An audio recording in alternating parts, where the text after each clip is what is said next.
ഈ അടുത്ത് വാഴ സിനിമ നമ്മളെല്ലാവരും കണ്ടു കാണും. അതിൽ ഇവരവിടെ UK പഠിക്കാൻ വേണ്ടി പോയിട്ട് അവിടുത്തെ ഭാഷ, അവിടുത്തെ റേസിസം, അല്ലെങ്കിൽ അവിടെയുള്ള കൾച്ചർ ഡിഫറൻസസ്, ഇതൊക്കെ കൊണ്ട് അവർ അനുഭവിക്കുന്ന പ്രശ്നങ്ങളൊക്കെ ചെറുതായിട്ട് ഇങ്ങനെ പറഞ്ഞു പോകുന്നുണ്ട് ഒരു സിനിമയുടെ ഒരു ലേറ്റർ പോർഷൻ. സിനിമ കണ്ടവർക്ക് അത് മനസ്സിലാവും. കേരളത്തിനാണ് ഇന്ത്യയിലെ ഹയസ്റ്റ് ലിറ്ററസി റേറ്റ്. അതുപോലെ തന്നെ HDI, ഹ്യൂമൻ ഡെവലപ്മെൻറ്റ് ഇൻഡിക്കേറ്റേഴ്സ് എന്ന് പറയും. അതേപോലെ തന്നെ സോഷ്യൽ ഇൻഡിക്കേറ്റേഴ്സ് എന്ന് പറയുന്ന വേറെ സാധനമുണ്ട്. ഈ കാര്യത്തിലൊക്കെ കേരളം ഭയങ്കര ഹൈലി റേറ്റഡ് ആണ്. ഇതിന് കാരണം എന്താണെന്ന് വെച്ച് കഴിഞ്ഞാൽ നമ്മുടെ വിദ്യാഭ്യാസ രംഗം, അല്ലെങ്കിൽ അതേപോലെ തന്നെ നമ്മുടെ ഹെൽത്ത് കെയർ ഫെസിലിറ്റീസ് എല്ലാം ഭയങ്കര അടിപൊളിയാണ്. ഇതിൻ്റെ കൂടെ തന്നെ ചേർത്ത് പറയാൻ പറ്റുന്ന വേറൊരു കാര്യമാണ് നമ്മുടെ ലൈഫ് എക്സ്പെക്റ്റൻസി റേറ്റ് ഭയങ്കര ഹൈ ആണ്. ലൈഫ് എക്സ്പെക്റ്റൻസി റേറ്റ് എന്ന് പറഞ്ഞു കഴിഞ്ഞാൽ ഇപ്പോൾ നമ്മൾ എത്ര കാലം ജീവിക്കും എന്നുള്ളതിൻ്റെ ഒരു ഇൻഡിക്കേറ്ററാണ്. അതേപോലെ തന്നെ ഇത് ഭയങ്കര കണ്ടുപിടിച്ച ഒരു ഇത് പ്രകാരം 74.9 ആണ് നമ്മുടെ average life expectancy rate in Kerala. എന്ന് പറഞ്ഞു കഴിഞ്ഞാൽ ഓൾമോസ്റ്റ് 75 വർഷത്തോളം നമ്മൾ ആവറേജ് ജീവിക്കുന്നുണ്ട് കേരളത്തിലുള്ള ആൾക്കാർ.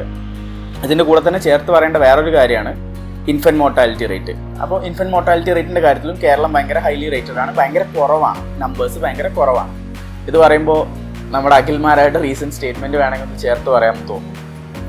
ഓക്കെ, അപ്പോൾ കേരളം ഇത്രയൊക്കെ അടിപൊളിയായിട്ടും എന്തുകൊണ്ടായിരിക്കും ആൾക്കാർ പുറത്തേക്ക് ട്രാവൽ ചെയ്യുന്നത്?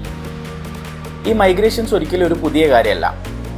ഇപ്പോൾ ഇതിൻ്റെ ഒരു തുടക്കത്തിനെ കുറിച്ചൊക്കെ നമ്മൾ സംസാരിക്കുകയാണെങ്കിൽ 1970s ആൾക്കാർ പുറത്തേക്ക് ട്രാവൽ ചെയ്തു. ഇപ്പോൾ എസ്പെഷ്യലി കേരളത്തിൽ നിന്ന് പുറത്തേക്ക് ട്രാവൽ ചെയ്ത് തുടങ്ങിയത്. ഇപ്പോൾ 1973 സമയത്ത് ഇപ്പോൾ മിഡിൽ ഈസ്റ്റ് പോലുള്ള കൺട്രീസിൽ ഭയങ്കര ക്രൂഡ് ഓയിൽ ശേഖരം കണ്ടെത്തുകയും അതിൻ്റെ ഖനനം കാര്യങ്ങളൊക്കെ സ്റ്റാർട്ട് ചെയ്യുകയും ആ ഒരു സമയത്ത് അവർ ഭയങ്കരമായിട്ട് കാശ് സമ്പാദിക്കുകയും ചെയ്തു. ഈ ക്രൂഡ് ഓയിൽ ശേഖരങ്ങളൊക്കെ കണ്ടെത്തി മിഡിൽ ഈസ്റ്റ് കൺട്രീസൊക്കെ ഭയങ്കരമായിട്ട് കാശ് സമ്പാദിക്കാൻ തുടങ്ങിയ സമയത്ത് അവർക്ക് ഡെവലപ്മെൻറ്റ് വേണം എന്നുള്ളൊരു സ്റ്റേറ്റ്. ഇപ്പോൾ അവർ ഡെവലപ്മെൻ്റ് ഒക്കെ ചെയ്യാൻ തുടങ്ങിയ സമയത്ത് അവർക്ക് ലോക്കൽ ലേബറിൻ്റെ ഭയങ്കരമായിട്ടുള്ളൊരു കുറവുണ്ടായിരുന്നു. ബിക്കോസ് അവരുടെ പോപ്പുലേഷൻ ഭയങ്കര ലോ ആയിരുന്നു. സോ അവർക്ക് ജനറലി ലോക്കൽ പോപ്പുലേഷനെ വെച്ചിട്ട് അവർക്ക് ഡെവലപ്മെൻറ്റ്സ് ചെയ്യാനുള്ള ലേബറും കാര്യങ്ങളൊന്നും സോഴ്സ് ചെയ്യാൻ പറ്റാത്തൊരു സിറ്റുവേഷൻ എത്തി. ഈ സമയത്ത് കേരളവും നല്ലൊരു പൊസിഷനിലായിരുന്നു. നല്ലൊരു പൊസിഷൻ എന്ന് ഞാൻ പറയുമ്പോൾ ഭയങ്കര ഹൈ ലിറ്ററസി ഒക്കെ ഉണ്ടായിരുന്നു, പഠിച്ച ഒരുപാട് ആൾക്കാരുണ്ടായിരുന്നു. പക്ഷേ അതുപോലെ തന്നെ തൊഴിലില്ലായ്മ ഭയങ്കരമായിട്ടുള്ളൊരു ഫാക്ടറായിരുന്നു ആ സമയത്ത്. പഠിച്ച ആൾക്കാരുണ്ട്, പക്ഷെ അവർക്ക് ചെയ്യാൻ മാത്രമുള്ള തൊഴിൽ ഇവിടെ ഇല്ല. അപ്പോൾ ആ ഒരു പൊസിഷനിൽ കേരളം ഉണ്ടായതുകൊണ്ടാണ് ആ സമയത്ത് ഒരുപാട് പേര് മിഡിൽ ഈസ്റ്റിലേക്ക് ചേക്കാറാൻ തുടങ്ങിയത്. അത് നമുക്കൊരു ഫസ്റ്റ് ഫേസ് അല്ലെങ്കിൽ ഒരു ആദ്യത്തെ ഫേസ് ഓഫ് മൈഗ്രേഷനായിട്ട് കണക്കാക്കാം. ഇതിൻ്റെ ഒരു സെക്കൻഡ് വേവ് ആയിട്ട് നമുക്ക് പറയാൻ പറ്റുന്നത് ഒരു 1990s കാലഘട്ടമാണ്. ഇപ്പോൾ ഒരു 1990s സമയത്ത് നിങ്ങൾ .com ബൂം എന്നൊക്കെ കേട്ടിട്ടുണ്ടാവും.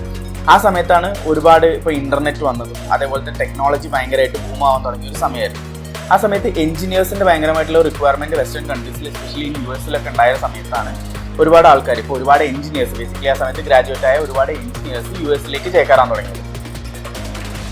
അങ്ങനെ പറയുമ്പോൾ ഇപ്പോൾ നടന്നുകൊണ്ടിരിക്കുന്ന ഈ ഒരു പ്രതിഭാസം ഇപ്പോൾ ഒരു തേർഡ് വേവ് ആയിട്ട് നമുക്ക് പറയാൻ പറ്റുന്ന ഒരു കാര്യമാണ്. ഇപ്പോൾ ഞാൻ നേരത്തെ സൂചിപ്പിച്ച പോലെ 2018 മുതൽ നടന്നുകൊണ്ടിരിക്കുന്ന ഈ ഒരു കാര്യം. ഇപ്പോൾ കുറേ ആൾക്കാർ പുറത്തേക്ക് പോകുന്നു. പുറത്തേക്ക് എന്ന് പറഞ്ഞാൽ യൂറോപ്യൻ കൺട്രീസിലേക്ക്, US കാനഡയിലേക്ക് ഇപ്പോൾ പഠിക്കാൻ വേണ്ടി പോകുന്നു.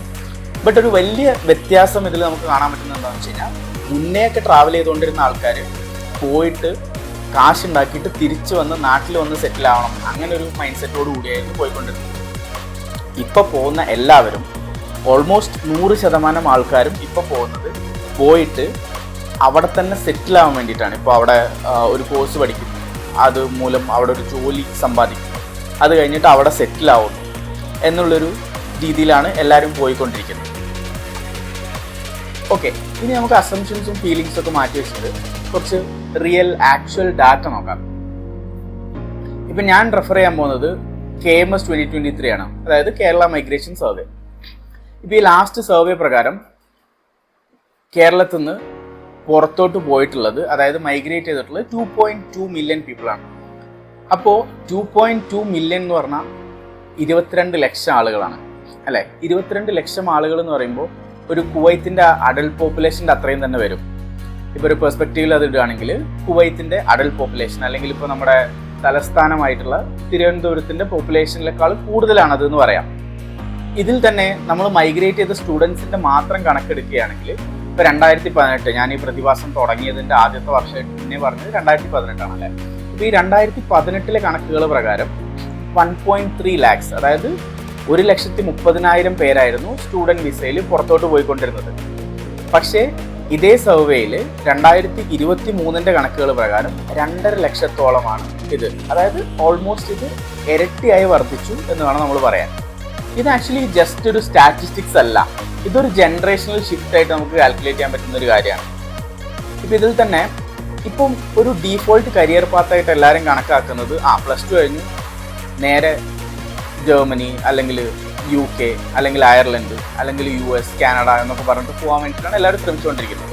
ഇപ്പോൾ +2ൻ്റെ കൂടെ തന്നെ അല്ലെങ്കിൽ +2 കഴിയാൻ സമയത്ത് തന്നെ IELTS കോച്ചിങ്ങിന് പോകുന്ന ആൾക്കാരുണ്ട് ഒരുപാട്, അല്ലേ? അതായത് എഞ്ചിനീയറിംഗ് കോളേജിൽ അഡ്മിഷന് ട്രൈ ചെയ്യുന്നതിന് മുന്നേ തന്നെ അവർക്ക് IELTS വേണം. അതായത് എല്ലാവർക്കും പുറത്തു പോകാനാണ് താല്പര്യം, അല്ലെങ്കിൽ ഇതൊരു പുതിയ കരിയർ പാത്താണ്. ഇപ്പോൾ നാട്ടിലുള്ള എഞ്ചിനീയറിംഗ് കോളേജസിൽ അഡ്മിഷൻ എടുക്കുന്നതോ അല്ലെങ്കിൽ അതിനു വേണ്ടി ട്രൈ ചെയ്യുന്നതോ എന്നതിനേക്കാൾ ഉപരി നേരെ +2 കഴിയുന്നു അല്ലെങ്കിൽ 12th കഴിയുന്നു, പുറത്തോട്ട് പോകുന്നു, അതിനുവേണ്ടി IELTS കോച്ചിങ്ങിന് പോകുന്നു, അതിനുവേണ്ടി എന്തൊക്കെയാണ് ചെയ്യേണ്ടത് നോക്കുന്നു, അതിനുവേണ്ടി ഏജൻസീസിനെ സമീപിക്കുന്നു. ഇതൊക്കെയാണ് എല്ലാവരും ചെയ്തുകൊണ്ടിരിക്കുന്നത്. ഇതിൽ തന്നെ നമുക്ക് എടുത്തു പറയുന്ന വേറൊരു കാര്യം എന്താണെന്ന് വെച്ച് കഴിഞ്ഞാൽ, ഗൾഫ് കൺട്രീസിൻ്റെ ഡോമിനൻസ് ഈ മൈഗ്രേഷൻ്റെ കാര്യത്തിൽ ഭയങ്കരമായിട്ട് കുറഞ്ഞു വരികയാണ്. ഇപ്പം സെയിം നമ്മളൊരു കമ്പാരിസൺ ചെയ്യുകയാണെങ്കിൽ 2018 കണക്ക് പ്രകാരം 89% ആളുകളും, അതായത് മൈഗ്രേറ്റ് ചെയ്യുന്നതിൻ്റെ 89% ആളുകളും പോയിക്കൊണ്ടിരുന്നത് ഗൾഫ് കൺട്രീസിലേക്കാണ്. ഇപ്പോൾ 2023 സർവേ പ്രകാരം അത് 80.5, അതായത് ഓൾമോസ്റ്റ് 9% ഡിഫറൻസ് ഈ കാര്യത്തിൽ വന്നിട്ടുണ്ട് 5 വർഷത്തിനിടയ്ക്ക്. ഇപ്പോൾ 9% എന്ന് പറയുമ്പോൾ നിങ്ങൾക്ക് അത് ഒരു ചെറിയ നമ്പറായിട്ട് തോന്നുകയാണെങ്കിൽ, ഇതൊരു 85,000 പേരിൽ 2.25 ലക്ഷത്തോളം പേരിലേക്കുള്ളൊരു ഡിഫറൻസ് ആണ് ആക്ച്വലി ടോട്ടൽ നമ്പേഴ്സിൻ്റെ കാര്യത്തിൽ നമ്മൾ സംസാരിക്കുകയാണെങ്കിൽ. ഇപ്പം ഈ ഒരു ഗൾഫ് കൺട്രീസിൽ നിന്നുള്ള ആൾക്കാർ കുറയുന്നത്, കൂടുതലും പോകുന്നത് UK, അയർലൻഡ്, അതായത് വെസ്റ്റേൺ കൺട്രീസിലേക്കാണ് കൂടുതൽ ആൾക്കാർ ചേക്കേറിക്കൊണ്ടിരിക്കുന്നത്. ഇപ്പം ഇതിൽ തന്നെ കേരളത്തിലേക്ക് വരുന്ന പണത്തിൻ്റെ കാര്യത്തിനെ കുറിച്ച് നമ്മൾ സംസാരിക്കുകയാണ്. അതായത് പുറത്തു പോയി ജോലി ചെയ്ത് ഓഫ്കോഴ്സ് ആൾക്കാർ കാശ് അയച്ചുകൊണ്ടിരിക്കും, ഇപ്പോൾ നാട്ടിലുള്ള അക്കൗണ്ടുകളിലേക്ക് അല്ലെങ്കിൽ വീട്ടിലേക്ക് ഇപ്പോൾ പണം അയച്ചുകൊണ്ടിരിക്കും, അല്ലേ? അപ്പോൾ ഇതിൻ്റെ ഒരു കണക്കുകൾ നമ്മൾ പരിശോധിക്കുകയാണെങ്കിൽ 85,000 കോടിയിൽ നിന്ന് 2,16,000 കോടിയിലേക്കാണ് ഇതിൻ്റെ ഒരു കുതിപ്പുണ്ടായിട്ടുള്ളത്. ഇതിപ്പോൾ നമ്മളൊരു പെർസ്പെക്റ്റീവിൽ അല്ലെങ്കിൽ ഒരു പെർസെൻറ്റേജിൻ്റെ കണക്കിൽ പറയുകയാണെങ്കിൽ 154% ഇതിൻ്റെ ഗ്രോത്ത്. അപ്പോൾ ഈ കണക്ക് കേൾക്കുമ്പോൾ നമുക്ക് തോന്നും കേരളത്തിലേക്ക് പണം ഒഴുകിക്കൊണ്ടിരിക്കുന്നു എന്നൊക്കെ പറഞ്ഞിട്ട് നമുക്ക് വേണമെങ്കിൽ ഒരു ഹെഡ്ലൈനായിട്ട് പറയാം. പക്ഷേ ഇതിലൊരു അൺകംഫർട്ടബിൾ ട്രൂത്ത് ഉണ്ട്. അതായത് നമ്മൾ ഇതിൻ്റെ കണക്കുകൾ പരിശോധിക്കുമ്പോൾ, അപ്പോൾ US-ൻ്റെ ഡോളറിൻ്റെ സ്റ്റാൻഡേർഡ് വെച്ചിട്ടാണ് നമ്മൾ ഇൻഫ്ലേഷനും അതും ഇതൊക്കെ എല്ലാ കാര്യങ്ങളും കുറിച്ച് സംസാരിക്കുക, അല്ലേ? ഇപ്പോൾ നമ്മുടെ ഭയങ്കര ഡോമിനൻ്റ് ആയിട്ട് നിൽക്കുന്ന ഒരു കറൻസിയാണ് US-ലെ ഡോളർ. ഇപ്പോൾ US ഡോളറിൻ്റെ റേറ്റ് നമ്മൾ കമ്പയർ ചെയ്യുകയാണെങ്കിൽ, ഇപ്പോൾ ഈ 2018 ഒരു 72-74 രൂപയിൽ നിന്ന് ഇപ്പോൾ ഒരു 86-87 രൂപയിലേക്ക് അത് മാറിയിട്ടുണ്ട്. ഇതിൻ്റെ അർത്ഥം എന്താ? നമ്മൾ ഇത്രയും കൂടുതൽ കാശ് വന്നിട്ടുണ്ടെങ്കിലും അത് അത്രയും പെർസെൻറ്റേജിലുള്ളൊരു ഗ്രോത്ത് ആയിട്ട് നമുക്ക് പറയാൻ പറ്റില്ല, ബിക്കോസ് ഓഫ് ദ ഇൻഫ്ലേഷൻ. അപ്പോൾ ഈ പറഞ്ഞ കണക്ക് പ്രകാരം നമ്മൾ ശരിക്കും ആലോചിച്ച് കഴിഞ്ഞാൽ നമുക്ക് മനസ്സിലാവും ഇത് ശരിക്കും ഗ്രോത്ത് അല്ല, നേരെ മറിച്ച് നമ്മുടെ ഇന്ത്യൻ റുപ്പിയുടെ ഡിപ്രിസിയേഷനാണ് കാണിക്കുന്നത്. ഇന്ത്യൻ റുപ്പിയുടെ മൂല്യം കുറഞ്ഞതുകൊണ്ടാണ് ഈ എമൗണ്ട് അത്രയും കൂടുതലായിട്ട് വരുന്നത്. അപ്പോൾ അത് അത്രയും വലിയൊരു ഗ്രോത്ത് ആയിട്ട് നമുക്ക് കണക്കാക്കാൻ പറ്റില്ല. ഇപ്പോൾ ഇതിന് ഒരു ഉദാഹരണം പറയണമെങ്കിൽ, ഇപ്പോൾ നമ്മൾ UAE-യിൽ നിന്ന് ഒരാളൊരു 1000 ദിറംസ് അയക്കാൻ നിൽക്കുക. 2018 നമ്മളൊരു 1000 ദിറംസ് അയക്കുന്നത് നമ്മൾ അതിന് തത്തുല്യമായിട്ടുള്ള ഒരു ഇന്ത്യൻ റുപ്പീസിലേക്ക് കൺവേർട്ട് ആയിട്ടാണ് നമ്മൾ ഇവിടെ വരുന്ന പൈസയെ കാൽക്കുലേറ്റ് ചെയ്യുക, അല്ലേ? അപ്പം അതിൻ്റെ മൂല്യം കൂടുമ്പോൾ, ഇപ്പോൾ ദിർഹത്തിൻ്റെ മൂല്യം, ഇപ്പോൾ US ഡോളറിൻ്റെ മൂല്യം കൂടുന്ന പോലെ ദിർഹത്തിൻ്റെ മൂല്യം കൂടിക്കൊണ്ടിരിക്കുകയാണ്. അപ്പോൾ ദിർഹത്തിൻ്റെ മൂല്യം കൂടുമ്പോൾ ഇതേ 1000 ദിറംസ് ഒരാൾ 2023 അയക്കുമ്പോൾ കൂടുതൽ ഇന്ത്യൻ റുപ്പീസ് വരും. പക്ഷേ അവിടെ നിന്ന് നമുക്ക് വരുന്ന പൈസ സെയിം ആണ്, the number is the same, like 1000 dirhams is the same. പക്ഷെ നമുക്ക് കിട്ടുന്ന പൈസ കൂടുതലാണ്. അപ്പോൾ നമുക്കതൊരു ഗ്രോത്ത് ആയിട്ട് കണക്കാക്കാൻ പറ്റില്ല. ഇതിലിനി മറ്റൊരു കാര്യം നമ്മൾ നോക്കുകയാണെങ്കിൽ റിട്ടേണീസ് ആണ്, അതായത് എത്ര പേര് തിരിച്ചു വരുന്നു എന്നുള്ളതാണ്. ഇപ്പോൾ 2018 വരയ്ക്കും തിരിച്ചു വന്ന ആൾക്കാരുടെ കണക്ക് പറയുന്നത് 12 ലക്ഷം മലയാളികൾ തിരിച്ചു വന്നു എന്നായിരുന്നു. ഇപ്പോൾ അത് കഴിഞ്ഞിട്ട് നമ്മളിപ്പോൾ ഇതേ 2023 കാൽക്കുലേഷൻ വെച്ചിട്ട് നമ്മൾ കമ്പയർ ചെയ്യുകയാണെങ്കിൽ 18 ലക്ഷമായിട്ട് അത് കൂടി. അതായത് 5 വർഷത്തിനിടയ്ക്ക് 6 ലക്ഷം മലയാളികളാണ് തിരിച്ചു വന്നത് പുറം രാജ്യങ്ങളിൽ നിന്ന്. ഇപ്പോൾ ഈ റിട്ടേണീസിൽ പലതും നോൺ വോളണ്ടറി ആണ്, അതായത് അവർക്ക് ഇഷ്ടമുണ്ടായിട്ട് തിരിച്ചു വന്നതല്ല. ഇപ്പോൾ ഞാൻ ഒരുപാട് പൈസ ഉണ്ടാക്കി ഇനി നാട്ടിൽ പോയി സെറ്റിൽ ആവണം, അങ്ങനത്തെ ഒരു മൈൻഡ് സെറ്റോട് കൂടി തിരിച്ചു വന്ന ആൾക്കാരല്ല കൂടുതലും. ഇതിൽ ഹെൽത്ത് ഇഷ്യൂസ് അല്ലെങ്കിൽ ഇതിൽ ലോക്കലൈസേഷൻ ഭയങ്കര ഒരു വലിയ ഘടകമാണ്. സൗദിയിലാണെങ്കിൽ സൗദി സേഷൻ, അല്ലെങ്കിൽ ഇപ്പോൾ UAE എമിറാത്തി സേഷൻ എന്ന് പറഞ്ഞിട്ട് അവർ ഓരോരോ പോളിസീസ് കൊണ്ടുവന്നു. അപ്പോൾ ഈ പോളിസീസ് പ്രകാരം അവിടുത്തെ ആളുകൾക്ക്, അവിടുത്തെ ലോക്കൽ ആളുകൾക്ക് കൂടുതൽ ജോലി കൊടുക്കുക, അങ്ങനെയുള്ള ആളുകൾ ഹയർ പൊസിഷൻസിൽ എംപ്ലോയിഡ് ആവുക, ഇങ്ങനത്തെ കാര്യങ്ങളൊക്കെ മുൻനിർത്തിക്കൊണ്ട് അവർ നടത്തിയ ഒരു നീക്കത്തിന്റെ ഭാഗമായിട്ടാണ് കുറേ ആൾക്കാർക്ക് ജോലി നഷ്ടപ്പെടുക. ഇങ്ങനത്തെ കാര്യങ്ങളൊക്കെ സംഭവിച്ചുകൊണ്ടാണ് കൂടുതൽ ആൾക്കാരും തിരിച്ചു വന്നത്. അപ്പോൾ നമ്മളൊരു ഓവറോൾ ബിഗർ പിക്ചർ നോക്കുകയാണെങ്കിൽ more Malayalees living than ever ഇപ്പോഴത്തെ ഒരു കണക്ക് പ്രകാരം. അതേപോലെ ഒരുപാട് പൈസ തിരിച്ചു വരുന്നതിൻ്റെ ഗ്രോത്ത് റേറ്റും കൂടി. പക്ഷേ സെയിം ടൈം നമ്മുടെ കൂടുതൽ മലയാളികൾ തിരിച്ചു വരുന്നുണ്ട്. അപ്പോൾ നമ്മൾ ഈ കണക്കുകളൊക്കെ പരിശോധിക്കുന്ന സമയത്ത് നമുക്ക് മനസ്സിലാവുന്ന ഒരു കാര്യം എന്താണെന്ന് വെച്ച് കഴിഞ്ഞാൽ, ഇതങ്ങനെ ഒരു വലിയ ഗെയിൻ ആയിട്ടോ അല്ലെങ്കിൽ ഒരു വലിയ ലോസ് ആയിട്ടോ പറയാൻ പറ്റുന്ന സംഗതിയല്ല. ഇതിന് രണ്ട് വശമുണ്ട്. ഇത് ഒരേ സമയം നമുക്ക് ഫിനാൻഷ്യലി ഗെയിനുമാണ്, അല്ലെങ്കിൽ മറ്റുള്ള ഫാക്ടേഴ്സ് ചെക്ക് ചെയ്യുന്ന സമയത്ത് ഒരു വലിയ ലോസുമായിട്ട് നമുക്ക് പറയാൻ പറ്റുന്ന ഒരു കാര്യമാണ്. ഓക്കെ, നമുക്കിനി ഇതിൽ ശരിക്കും നഷ്ടം എന്താണ് എന്നുള്ള കാര്യത്തെക്കുറിച്ച് സംസാരിക്കാം. ഇപ്പം നമ്മളൊരു വേവ് 1 കാൽക്കുലേറ്റ് ചെയ്യുന്ന സമയത്ത്, ഇപ്പം ഞാൻ 1970s കാര്യം നമ്മുടെ വീഡിയോയുടെ തുടക്കത്തിൽ പറഞ്ഞിട്ടുണ്ടായിരുന്നു. അപ്പം 1970s വേവിൽ എന്താണെന്ന് വെച്ച് കഴിഞ്ഞാൽ ആൾക്കാർ പുറത്തേക്ക് പോകുന്നു, അവിടെ നിന്ന് കാശ് തിരിച്ചയക്കുന്നു, അങ്ങനെയായിരുന്നു ഉള്ളത് അല്ലേ. പക്ഷേ ഇപ്പോഴത്തെ ഒരു വേവ് നമ്മൾ ഇതിനായിട്ട് കമ്പയർ ചെയ്യുമ്പോൾ അതിലുള്ള ഏറ്റവും വലിയൊരു പ്രശ്നം എന്താണെന്ന് വെച്ച് കഴിഞ്ഞാൽ, നമ്മൾ ഒരുപാട് പ്രീ ഇൻവെസ്റ്റ് ചെയ്യുന്നുണ്ട്. ഇപ്പോൾ പുറത്തോട്ട് പോകാൻ വേണ്ടിയിട്ട് ഒരുപാട് ലക്ഷം, 20 ലക്ഷം, 30 ലക്ഷം, 40 ലക്ഷം അല്ലെങ്കിൽ 50 ലക്ഷത്തോളം രൂപയൊക്കെ ചെലവിട്ടിട്ട് പുറത്തോട്ട് പോകുന്ന ആൾക്കാരുണ്ട്. പക്ഷെ നമ്മൾ പറയുമ്പോൾ ഇതിലെ സക്സസ് സ്റ്റോറീസിനെ കുറിച്ച് മാത്രമേ സംസാരിക്കുള്ളൂ. ഇപ്പോൾ എൻ്റെ അനിയൻ കാനഡയിൽ PR ഉണ്ട്, അല്ലെങ്കിൽ എൻ്റെ ചേട്ടൻ അല്ലെങ്കിൽ എൻ്റെ കസിൻ അവിടെ ഡോക്ടറാണ്, അല്ലെങ്കിൽ ഇവിടെ എഞ്ചിനീയറാണ് എന്നുള്ള കാര്യങ്ങളൊക്കെ നമ്മൾ സംസാരിക്കുമ്പോൾ പറയാറുണ്ട്. പക്ഷെ ആരും ഇതിൻ്റെ സ്റ്റാർട്ടിങ് പോയിന്റ് ആയിട്ട് പറയുന്നത്, ഒരുപാട് പേരൊക്കെ പോകുന്നത് ലോണുകൾ എടുത്തിട്ടാണ്, വലിയ വലിയ എഡ്യൂക്കേഷൻ ലോണുകൾ അല്ലെങ്കിൽ വീട് പണയം വെച്ചിട്ട് ഇങ്ങനത്തെ വലിയ വലിയ ലോണുകൾ എടുത്തിട്ടൊക്കെയാണ് എല്ലാവരും പോകുന്നത്. പക്ഷെ എല്ലാവരും സക്സസ് ആവുന്നുണ്ടോ ഈ കാര്യത്തിൽ? ഇല്ല. സോ ഇതിൽ നിന്ന് നമ്മൾ പൈസേൻ്റെ ഫ്ലോനെ കുറിച്ച് പറയുകയാണെങ്കിൽ, ഇപ്പോൾ മണി ഫ്ലോ ചെയ്യുന്നത് actually is in the wrong വേ. ഇപ്പം പണ്ടൊക്കെ ഞാൻ നേരത്തെ പറഞ്ഞ എക്സാമ്പിൾ പോലെ പണ്ട് ആൾക്കാർ ഇങ്ങോട്ട് കാശ് അയക്കുകയാണെങ്കിൽ അങ്ങോട്ട് ഇൻവെസ്റ്റ് ചെയ്തിട്ടാണ് പോകുന്നത്. കോളേജിലെ ഫീസ് അല്ലെങ്കിൽ അവിടുത്തെ ജീവിക്കാനുള്ള ഹോസ്റ്റൽ ഫീസ്, ഇങ്ങനത്തെ കാര്യങ്ങൾ. ഇപ്പം ഇതൊക്കെ കുറേ ആൾക്കാർ ലോൺ എടുത്ത് ഇതൊക്കെ പേ ചെയ്തിട്ട് അവിടെ ചെന്നിട്ട് ഇപ്പം ഈ പാർട്ട് ടൈം ജോലി ഇങ്ങനത്തെ കാര്യങ്ങളൊക്കെ ചെയ്തിട്ട് ഇത് തിരിച്ച് പിടിക്കാം എന്നുള്ളൊരു പ്രതീക്ഷയിലാണ് പോകുന്നത്. പക്ഷേ ഇപ്പം നമ്മളിതിലൊരു എക്സാമ്പിൾ ആയിട്ട് പറയുകയാണെങ്കിൽ കാനഡയുടെ ഒരു എക്സാമ്പിൾ നമുക്ക് എടുക്കാം. ഒരു 20 മുതൽ 30-35 ലക്ഷം രൂപയാണ് ട്യൂഷൻ ഫീസ് നമുക്ക് വരിക. ഇപ്പം ഇതിൽ കുറേ ഡിസ്കൗണ്ടഡ് അല്ലെങ്കിൽ പല പല ഏജൻസീസ് പറ്റിക്കുന്ന പല ടൈപ്പ് യൂണിവേഴ്സിറ്റീസ് ഉണ്ട്. ഇപ്പോൾ ഒരു നോർമൽ സ്റ്റാൻഡേർഡ് ഉള്ള ഒരു യൂണിവേഴ്സിറ്റീൻ്റെ കണക്ക് പ്രകാരം നമ്മൾ ഒരു 20 മുതൽ 35 ലക്ഷം രൂപ വരെയാണ് നമുക്കിതിൻ്റെ ഫീസായിട്ട് വരിക. അതിൻ്റെ കൂടെ തന്നെ ഒരു 10-15 ലക്ഷം രൂപ വരെ ലിവിങ് കോസ്റ്റ് ആയിട്ട്, അതായത് നമുക്ക് അവിടെ ഹോസ്റ്റൽ ഫീസ് അല്ലെങ്കിൽ നമ്മുടെ ഫുഡ് ഇങ്ങനത്തെ കാര്യങ്ങളൊക്കെ മാനേജ് ചെയ്യാൻ വേണ്ടി വരും അല്ലേ. അപ്പോൾ ഇതിൻ്റെ കണക്കുകൾ നമ്മൾ നോക്കുകയാണെങ്കിൽ 50 ലക്ഷം രൂപ മിനിമം ഇതിന് വേണം. കാനഡൻ്റെ കേസിൽ ഒരു 50 ലക്ഷം രൂപ മിനിമം വേണം. ഇപ്പോൾ ഇതൊരു 60-70 ലക്ഷം രൂപ വരെ പോവാം. നമ്മുടെ സ്റ്റാൻഡേർഡ് എങ്ങനെയാണ്, ഇപ്പോൾ യൂണിവേഴ്സിറ്റി സ്റ്റാൻഡേർഡ് അല്ലെങ്കിൽ നമ്മൾ ജീവിക്കാൻ പോകുന്നത് എന്ത് സെറ്റപ്പിലേക്കാണ് എന്നുള്ളതിനൊക്കെ അനുസരിച്ച് ഒരു 60-70 ലക്ഷം രൂപ വരെ പോവാം. അപ്പം ഇതിൻ്റെ ഒക്കെ സോഴ്സ് ഇപ്പം കാശുള്ളവരുണ്ടായിരിക്കും, പക്ഷേ ഇതിൻ്റെയൊക്കെ ഒരു കൂടുതൽ ശതമാനം ആളുകളും ഈ പൈസ കണ്ടെത്തുന്നത് ലോണുകൾ വഴിയാണ്, എഡ്യൂക്കേഷൻ ലോണുകൾ വഴിയാണ്. ഇപ്പോൾ ഈ എഡ്യൂക്കേഷൻ ലോണുകൾ കൊടുക്കുന്നത് ഇപ്പോൾ ബാങ്കുകൾ കൊടുക്കുന്നുണ്ട്, അല്ലെങ്കിൽ NBFCs കൊടുക്കുന്നുണ്ട്. NBFCs ഒക്കെ കൊടുക്കുന്ന ലോണുകൾ എന്ന് പറഞ്ഞു കഴിഞ്ഞാൽ ഭയങ്കര ഹൈ ഇൻട്രസ്റ്റ് റേറ്റിലാണ് ഈ കാര്യങ്ങൾ കൊടുക്കുന്നത്. അപ്പം ഈ ഒരു ഹോൾ സിറ്റുവേഷൻ അത്രയും വലിയൊരു റിസ്ക് എടുക്കാൻ മാത്രം വർത്താണോ എന്ന് ചോദിച്ചു കഴിഞ്ഞാൽ എൻ്റെ ഹോണസ്റ്റ് ഒപ്പീനിയനിൽ അല്ല എന്നാണ് ഞാൻ പറയാം. ഇപ്പം നമ്മൾ ഇതേ കണക്ക് നമ്മുടെ 2.5 lakhs എന്ന് നമ്മൾ തുടക്കത്തിൽ പറഞ്ഞ ആ ഒരു കണക്കിലേക്ക് നമ്മൾ കൺവേർട്ട് ചെയ്യുമ്പോൾ അത്രയും പൈസ, ഇപ്പോൾ ഒരു 2.5 ലക്ഷം into 50 ലക്ഷം അല്ലെങ്കിൽ 60 ലക്ഷം രൂപ ഇപ്പോൾ കാനഡയിലുള്ള ലാൻഡ് ലോഡ്സിനും കാനഡയിലുള്ള യൂണിവേഴ്സിറ്റീസിനുമാണ് ഈ എമൗണ്ട് ഒക്കെ പോകുന്നത്. മറ്റൊരു പ്രശ്നം എന്താണെന്ന് വെച്ച് കഴിഞ്ഞാൽ, നമ്മുടെ നോർമൽ ലേബറിന് ഇവിടെ കേരളത്തിൽ ആളില്ലാത്തൊരവസ്ഥയാണ്. ഇപ്പം ഒരു 25 ലക്ഷത്തോളം ആൾക്കാരാണ് നോർത്തിൽ നിന്നും നോർത്ത് ഈസ്റ്റിൽ നിന്നൊക്കെ ആയിട്ട് കേരളത്തിൽ വർക്ക് ചെയ്തുകൊണ്ടിരിക്കുന്നത്. അപ്പോൾ എന്താണെന്ന് വെച്ച് കഴിഞ്ഞാൽ, നമുക്ക് നമ്മുടെ അവിടെ വീട് പണിയാനോ അല്ലെങ്കിൽ ഒരു പബ്ലിക് വർക്ക്സ് ചെയ്യാനോ അല്ലെങ്കിൽ ഒരു റെസ്റ്റോറൻറ്റ്സിൽ വെയിറ്റർ ആവാനോ അങ്ങനത്തെ കാര്യങ്ങൾക്കൊന്നും നമ്മുടെ നാട്ടുകാർ അല്ലെങ്കിൽ I understand the point of getting graduated, getting a good job, എല്ലാം ശരിയാണ്. പക്ഷേ നമ്മുടെ ആൾക്കാർ ആരും അതിനൊന്നും തയ്യാറാവുന്നില്ല. ഇപ്പം ജോലി ഇല്ലെങ്കിൽ പോലും ഇങ്ങനത്തെ ജോലികളൊന്നും ചെയ്യാൻ വേണ്ടിയിട്ട് ആരും റെഡിയല്ല.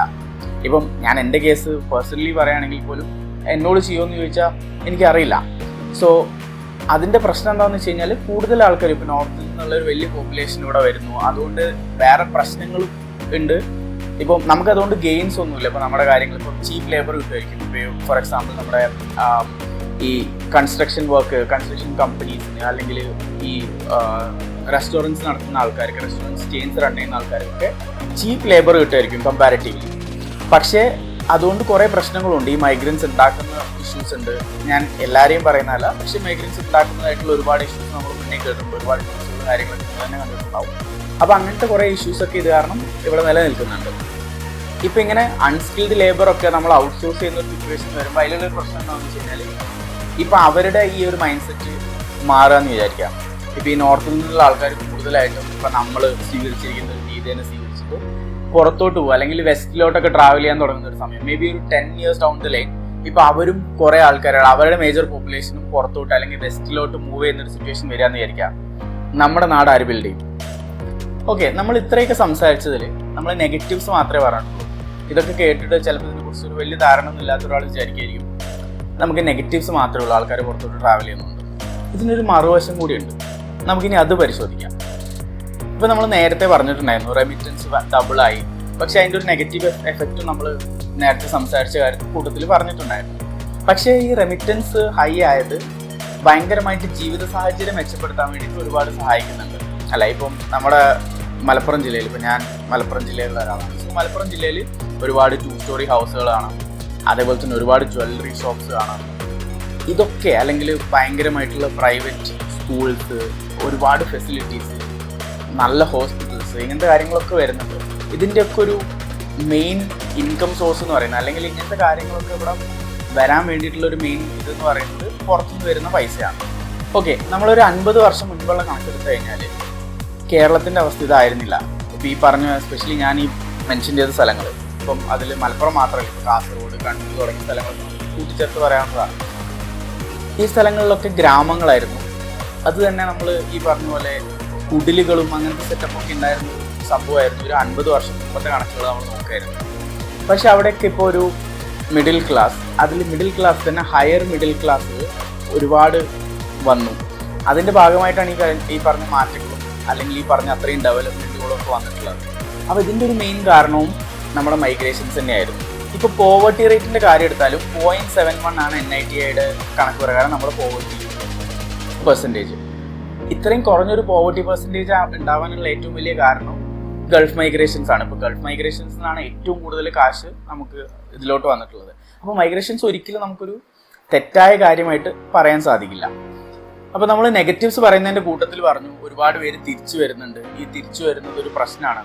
അപ്പം ഈ തിരിച്ചു വരുന്നത് പ്രശ്നമാണ്. ഇപ്പോൾ അവർ തൊഴിലില്ലാത്ത അവസ്ഥയിലേക്ക് പോകുന്ന സിറ്റുവേഷൻസ് ഒക്കെ ഉണ്ട്. പക്ഷേ അതിൽ തന്നെ ഇപ്പം ഒരുപാട് ആൾക്കാർ തിരിച്ചു വരുന്നത് ഒരുപാട് എക്സ്പീരിയൻസും സ്കില്ലും അല്ലെങ്കിൽ ഒരുപാട് പൈസയൊക്കെ കൊണ്ടാണ്. അപ്പോൾ ഈ കാശ് ഇൻവെസ്റ്റ് ചെയ്തിട്ട് ഇപ്പോൾ നമ്മൾ കൊച്ചി ബേസ്ഡ് ആയിട്ടുള്ള ഒരുപാട് സ്റ്റാർട്ടപ്പുകൾ അല്ലെങ്കിൽ ഇപ്പോൾ തിരുവനന്തപുരത്തുള്ള ഒരുപാട് സ്റ്റാർട്ടപ്പുകൾ കാര്യങ്ങളൊക്കെ സംസാരിക്കുകയാണെങ്കിൽ ഈ മലയാളി സ്റ്റാർട്ടപ്പുകളെല്ലാം ഈ പുറത്തുനിന്നുള്ള അല്ലെങ്കിൽ അതിലൊരു നല്ല ശതമാനം ഈ പുറത്തുനിന്നുള്ള ഇൻവെസ്റ്റ്മെൻറ്റ് കൊണ്ടുണ്ടായതാണ്. അല്ലെങ്കിൽ പുറത്ത് പോയിട്ട് ഒരു പ്രൊഫഷണൽ ആയിട്ടുള്ള ഒരാൾ, ഒരു നല്ല എഞ്ചിനീയർ അല്ലെങ്കിൽ ഒരു നല്ല ഡോക്ടർ, ഇവർ റിട്ടേൺ ആയിട്ട് തിരിച്ച് കേരളത്തിലേക്ക് വരുമ്പോഴാണ് ഇങ്ങനത്തെ വലിയ വലിയ ഹോസ്പിറ്റൽസ് അല്ലെങ്കിൽ ടെക് സ്റ്റാർട്ടപ്സ് ഇങ്ങനത്തെ കാര്യങ്ങളൊക്കെ തുടങ്ങുന്നത്. അപ്പം അതും ഇതിൻ്റെ ഒരു വലിയ ബെനിഫിറ്റ് ആയിട്ട് നമുക്ക് പറയാൻ പറ്റും. നമ്മുടെ ജീവിത നിലവാരം ഉയരുന്നതിനനുസരിച്ചുള്ള ഹയർ ഫെസിലിറ്റീസ് നമ്മുടെ നാട്ടിലുണ്ടാവുന്നത് ഈ ഇപ്പോൾ മൈഗ്രേറ്റ് ആയി പോയ ആൾക്കാർ റിട്ടേണീസ് ആയിട്ട് തിരിച്ച് വരുമ്പോഴാണ് ഇങ്ങനത്തെ കാര്യങ്ങളൊക്കെ ഇവിടെ കൂടുതലായിട്ട് ഉണ്ടാവുന്നത്. ഇതിലുള്ള വലിയ കമ്പനീസിൻ്റെ ഉദാഹരണങ്ങൾ പറയുകയാണെങ്കിൽ ഇപ്പോൾ അതിൽ ഏറ്റവും നമുക്ക് എടുത്തു പറയാവുന്ന ഒരു സാധനം ലുലു ഗ്രൂപ്പാണ്. നമുക്ക് എല്ലാവർക്കും അറിയാം യൂസുഫ് അലിയുടെ ലുലു ഗ്രൂപ്പ്. ഇപ്പം അദ്ദേഹത്തിൻ്റെ ലുലു ഗ്രൂപ്പ് ഉണ്ടായത് അബുദാബി ബേസ്ഡ് ആയിട്ട് സ്റ്റാർട്ട് ചെയ്ത് അത് വലിയൊരു സ്റ്റാർട്ടപ്പായി. പക്ഷെ പുള്ളിയുടെ ഒരുപാട് ഇൻവെസ്റ്റ്മെൻറ്റ് നമ്മുടെ കേരളത്തിലുണ്ട്. ഇതിലെ വേറെ ഉദാഹരണങ്ങൾ നമ്മൾ പറയുകയാണെങ്കിൽ കിറ്റക്സ് അതിനൊരു ഉദാഹരണമാണ്. അതേപോലെ തന്നെ വീഗാർഡ് അതിൻ്റെ ഒരു ഉദാഹരണമാണ്. ഇതൊരു ഇൻഡയറക്ട്ലി അല്ലെങ്കിൽ ഡയറക്റ്റ്ലി ഒരുപാട് ഇൻവെസ്റ്റ്മെൻറ്റുകൾ നമ്മുടെ അകത്തേക്ക് വന്നതിൻ്റെ ഒരു ഇതാണ് ആക്ച്വലി. അതിൽ തന്നെ ഈ ബ്രാൻഡുകളൊക്കെ വലിയ വലിയ ബ്രാൻഡുകളാണ്. എല്ലാവർക്കും ലോകത്തെ എല്ലാവർക്കും പറഞ്ഞാൽ മനസ്സിലാവുന്ന തരത്തിലുള്ള അല്ലെങ്കിൽ ഒരുപാട് ഖ്യാതിയുള്ള ബ്രാൻഡുകളാണ് ഈ പണം കൊണ്ട് നമുക്ക് ബിൽഡ് ചെയ്യാൻ പറ്റിയിട്ടുള്ളത്. ഇതേപോലെ തന്നെ നമുക്ക് പറയാൻ പറ്റുന്ന മറ്റൊരു വലിയ കാര്യമാണ് നമ്മുടെ കേരളത്തിൽ എന്തെങ്കിലും ഒരു ഡിസാസ്റ്റർ സംഭവിക്കുമ്പോൾ അല്ലെങ്കിൽ എന്തെങ്കിലും ഒരു ഇഷ്യൂ ഉണ്ടാകും. ഇപ്പോൾ 2018 ഉണ്ടായിട്ടുള്ള ഫ്ലഡിനെ കുറിച്ച് നിങ്ങൾക്ക് എല്ലാവർക്കും അറിയാമായിരിക്കും, അല്ലെങ്കിൽ അതിന് ശേഷം ഉണ്ടായിട്ടുള്ള വയനാട് ലാൻഡ് സ്ലൈഡ്, ഇങ്ങനത്തെ ഒരുപാട് സാഹചര്യങ്ങൾ, അല്ലെങ്കിൽ ഡ്യൂറിങ് കോവിഡ് ഒരുപാട് ഇഷ്യൂസ് ഉണ്ടായ സമയത്ത് ഇങ്ങനത്തെ കാര്യങ്ങളിൽ നിന്നൊക്കെ കേരളത്തിന് റിക്കവർ ആവാൻ സഹായിച്ചിട്ടുള്ളത് പുറത്തുനിന്ന് വന്ന പൈസയാണ്. ഇപ്പം ഒരുപാട് ഇൻവെസ്റ്റ്മെൻറ്റ് അല്ലെങ്കിൽ ഒരുപാട് അതിലേക്ക് ഇപ്പോൾ റിലീഫ് ഫണ്ടുകളിലേക്ക് ഒരുപാട് പൈസ നമ്മുടെ പുറത്തുനിന്ന് ഇതിലേക്ക് വന്നിട്ടുണ്ട്. ഇതൊരു ഇമോഷണൽ പോയിന്റ് അല്ല, ശരിക്കും ഡാറ്റ വെച്ച് നമ്മൾ സംസാരിക്കുമ്പോഴും അത് എവിഡൻ്റ് ആയിട്ട് കാണാൻ പറ്റും. എല്ലാ പബ്ലിക് ഫണ്ടുകളിലും കൂടുതൽ പണം വന്നിട്ടുള്ളത് പുറം രാജ്യങ്ങളിൽ നിന്നുള്ള അല്ലെങ്കിൽ പ്രവാസികളിൽ നിന്നുള്ള പൈസയാണ്. ഇതുകൊണ്ട് ബെനിഫിറ്റഡ് ആയിട്ടുള്ള മറ്റൊരു കാര്യമാണ് നമ്മുടെ ക്വാളിറ്റി ഓഫ് ലൈഫ്. അല്ല, ഇപ്പം നമ്മുടെ ഇപ്പോൾ ഹോസ്പിറ്റൽസിൻ്റെ കാര്യം പറയുകയാണെങ്കിൽ ഇപ്പോൾ കിംസ്, ആസ്റ്റർ ബേസ്ഡ് ആയിട്ടുള്ള സാധനം എല്ലാവർക്കും അറിയാൻ പറ്റും. അതേപോലെ തന്നെ രാജഗിരി ഇങ്ങനത്തെ സംഭവങ്ങളൊക്കെ ഈ പറഞ്ഞ പുറത്തുനിന്ന് വന്നിട്ടുള്ള അല്ലെങ്കിൽ മൈഗ്രേറ്റ് ആയി തിരിച്ചു വന്നിട്ടുള്ള ആൾക്കാരുടെ നോളേജും അല്ലെങ്കിൽ ഇൻവെസ്റ്റ്മെൻറ്റിലും ഒക്കെ കെട്ടിപ്പടുത്ത സ്ഥാപനങ്ങളാണ്. അതേപോലെ തന്നെ ജീവിത നിലവാരത്തെക്കുറിച്ച് നമുക്ക് പറയുമ്പോൾ എടുത്തു പറയാവുന്ന ഒരു കാര്യമാണ് നമ്മുടെ നാട്ടിലെ സൂപ്പർ മാർക്കറ്റ്സ്. ഒരുപാട് വലിയ വലിയ സൂപ്പർ മാർക്കറ്റ്സ് അല്ലെങ്കിൽ സൂപ്പർ മാർക്കറ്റ് ചെയിൻസ് എല്ലാ സിറ്റീസിലും വന്നു തുടങ്ങി. റൈറ്റ്. ഇപ്പം അതിൽ തന്നെ ഇപ്പോൾ നമ്മുടെ അടുത്തുള്ള അല്ലെങ്കിൽ ഒരു നാട്ടിലുള്ള സൂപ്പർ മാർക്കറ്റിൽ പോയി നമുക്ക് കൊറിയൻ നൂഡിൽസ് കിട്ടും, ഇറ്റാലിയൻ പാസ്റ്റേൻ്റെ ഇത് കിട്ടും, അങ്ങനത്തെ ഒരുപാട് പുറത്തുനിന്നുള്ള മസാലകൾ, അങ്ങനത്തെ സാധനങ്ങൾ, ഇപ്പം ഒരുപാട് ഫോറിൻ പ്രോഡക്ട്സ് അല്ലെങ്കിൽ ഫോറിൻ സ്റ്റൈൽ പ്രോഡക്ട്സ് ഒക്കെ നമ്മുടെ നാട്ടിൽ വരുന്നുണ്ട്. അപ്പോൾ ഇതിനൊക്കെ ഖ്യാതി കൂടുന്നത് നമ്മുടെ ക്വാളിറ്റി ഓഫ് ലൈഫ് അല്ലെങ്കിൽ നമ്മുടെ ആൾക്കാരുടെ ഒരു ഇത് കൂടുന്നതുകൊണ്ടാണ്, അതിനെക്കുറിച്ചുള്ള ഒരു അവയർനെസ്സും കാര്യങ്ങളൊക്കെ കൂടുന്നതുകൊണ്ടാണ്. ഇതിന് നല്ല വശങ്ങളും ചീത്ത വശങ്ങളും ഉണ്ടായിരിക്കാം.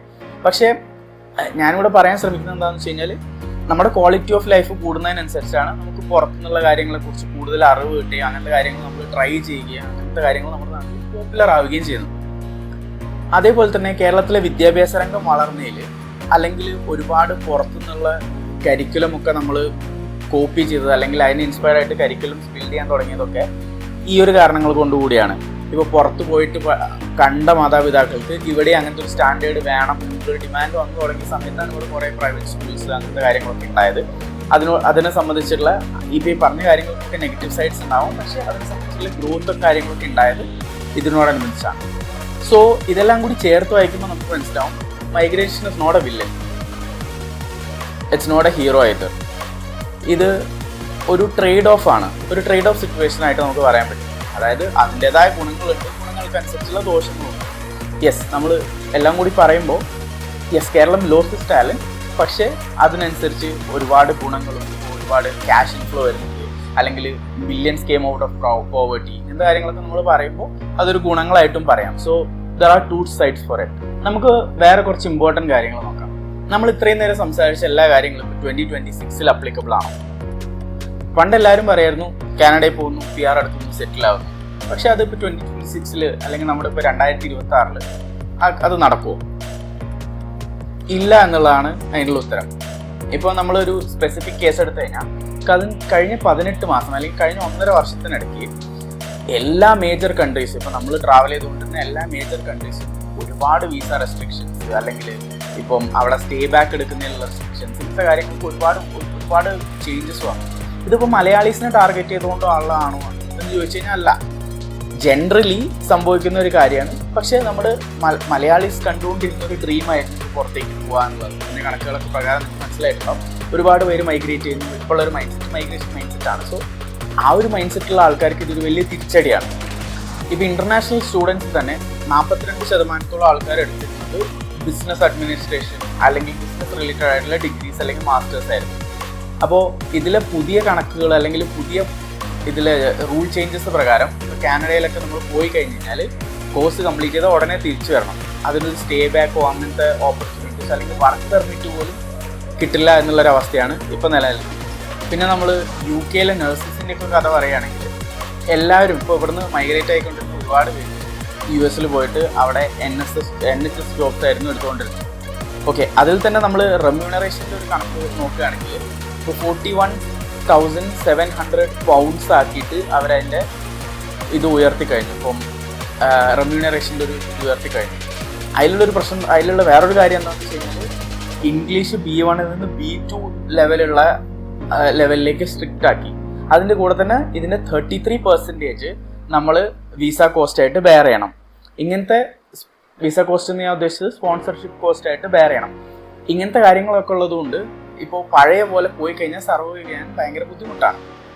പിന്നെ യു കെയിൽ തന്നെ മറ്റൊരു ചേഞ്ച്, ഈ അടുത്ത് വന്ന മറ്റൊരു ചേഞ്ച് എന്താണെന്ന് വെച്ച് കഴിഞ്ഞാൽ, മുന്നേ ഒക്കെ നമുക്ക് PR അപ്ലൈ ചെയ്യണമെങ്കിൽ 5 വർഷം നമ്മളവിടെ സ്റ്റേ ചെയ്താൽ മതിയായിരുന്നു. അത് എല്ലാം കൂടി കാൽക്കുലേറ്റ് ചെയ്തിട്ടാണ്. ഇപ്പോൾ നമ്മളൊരു ഡിഗ്രി എടുക്കാൻ വേണ്ടി പോയതാണെങ്കിൽ ഡിഗ്രി 2 വർഷമാണ്.